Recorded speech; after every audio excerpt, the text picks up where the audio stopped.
On Sunday, the 3rd of October, 1993, a group of armed helicopters lifted off from an American military base at Mogadishu, the capital of Somalia. Aboard was a confident band of 140 hand-picked elite soldiers, Rangers and Delta Force operators, long regarded as the most effective and highly trained fighting troops America has ever produced. After a 3-minute flight into the heart of Mogadishu, the plan was to descend onto a targeted house and snatch 2 of the leading henchmen of Mohammed Farah Aidid, a ruthless Somali warlord who was seen as the main obstacle to peace in the country. They would bundle them into waiting ground vehicles and rush them back to the base.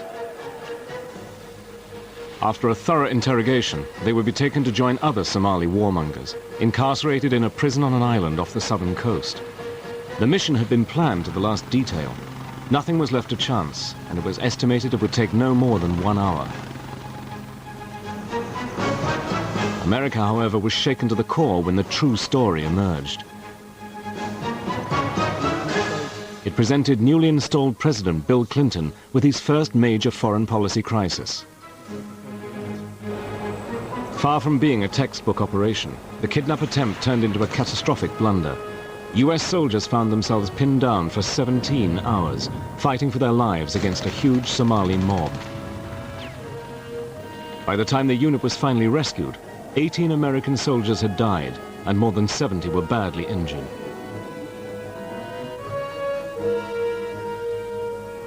We went to Somalia to keep people from starving to death. Now we are killing women and children because they're combatants. It's got to stop. The United States went into Somalia on humanitarian grounds, but somewhere along the way, these objectives were lost, resulting in a confused American public and a bitterly resentful Somali people who came to regard the Americans as oppressors.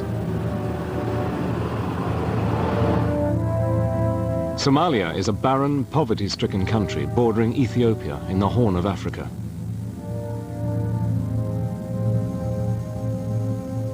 It became independent in 1960, an amalgamation of British and Italian protectorates. In 1969, the democratically elected government was thrown out in a military coup, and Somalia found itself under the despotic rule of a dictator, President Mohammed Siad Barre. Barre immediately cracked down on freedom of speech and religion. The most basic human rights were denied, and opposition to his rule brutally crushed. But this did not stop armed resistance. Battle-hardened by war with neighboring Ethiopia, local warlords sprung up all over the country, and the subsequent fighting against Barre's troops gradually destroyed Somalia's fragile infrastructure.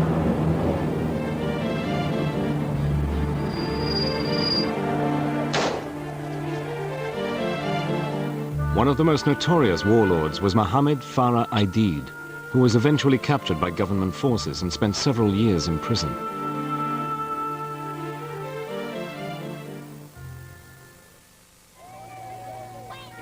Barre was deposed in 1991, but by then his men had looted, pillaged and starved Somalia so badly that famine had set in and people began to die in great numbers. The outside world gradually became aware of the tragedy. The international media called for action to be taken to help the Somali people.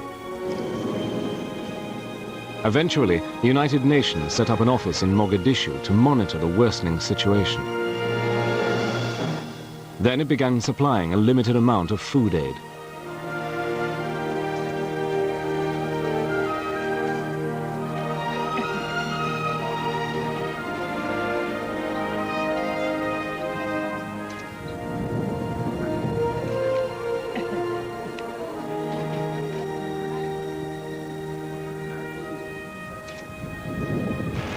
But the bloody street battles continued, with Aidid, now released from jail, at the forefront.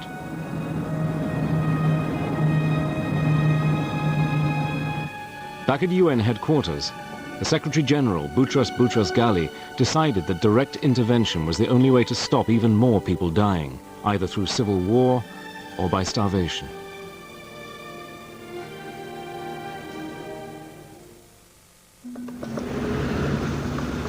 In March 1992, the UN mediated a ceasefire between Somalia's warring factions, who then agreed to allow a UN monitoring mission into the country to oversee arrangements for distributing aid.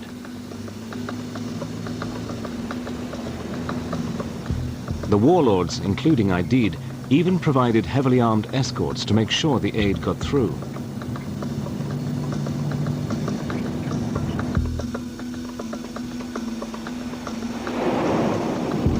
The food deliveries increased.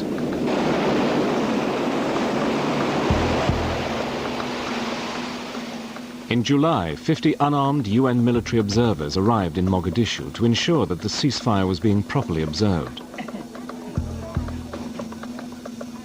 However, Somalia was on the brink of total anarchy. The warlords soon realized that the UN food was a vital commodity which could be used to strengthen their power. Their followers began to loot relief flights as they landed and hijack food convoys.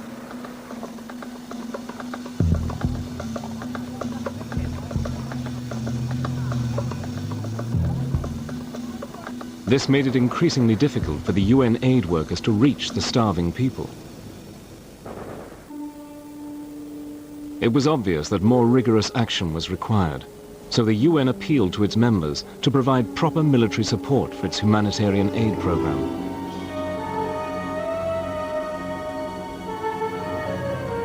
UN troops were sent to Somalia.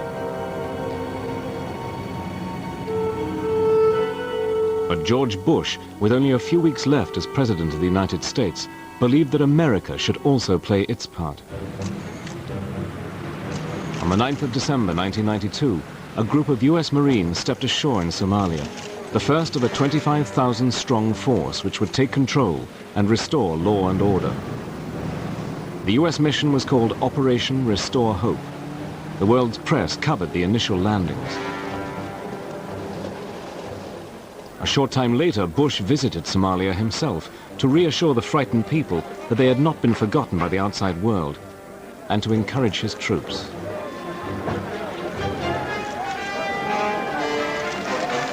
The president reassured the American people. Been one or two people over there suggesting that maybe we have done something that we ought not to do, but when you see what you have seen and what I saw today, I'm absolutely convinced that we've done the right thing. Bush's intention was that, once the situation had been stabilized, control would be handed back to the UN peacekeepers. He wanted the US forces home by the beginning of the following year. This would coincide with the end of his presidency and the inauguration of Bill Clinton in January 1993. Bush intended to step down with the situation in Somalia well under control. Bill Clinton wanted the same. He did not want Somalia to blight the start of his presidency. Things didn't work out as planned. Unrest continued, and US troops were still in Somalia when President Clinton assumed office in January 1993.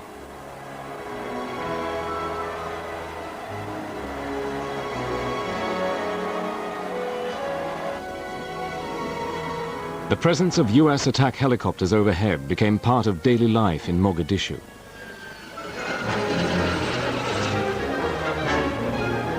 Eventually, in early May, Clinton handed military control back to the UN.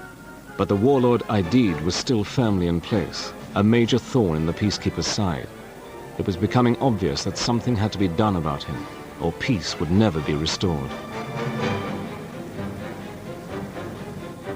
But while UN troops began to replace the Americans on the streets of Mogadishu, they were still reliant on US firepower to support them. By the beginning of June, the US presence had been reduced to just 1,200 combat soldiers and 3,000 support troops, but they still had to deal with Aidid and his followers. On the 5th of June, Aidid's men committed a terrible atrocity. They ambushed and killed 24 UN Pakistani soldiers while they were inspecting a Somali arms site. Some of the corpses were said to have been skinned. The UN peacekeepers and the remaining US troops were appalled. Led by the US command in Somalia, They immediately launched an extensive manhunt for Aidid.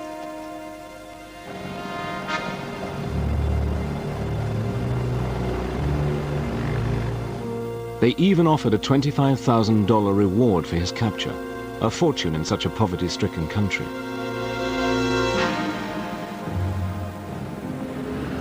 The search was long, hard, and completely fruitless. Dozens of US and UN personnel were killed, and thousands of Somali rebels died. But none of this seemed to matter. The Americans had become obsessed with Aidid. Catching him, dead or alive, had become the #1 priority. This led the Americans to commit their first major blunder.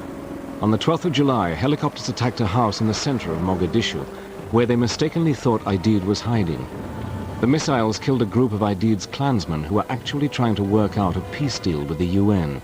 This had devastating consequences.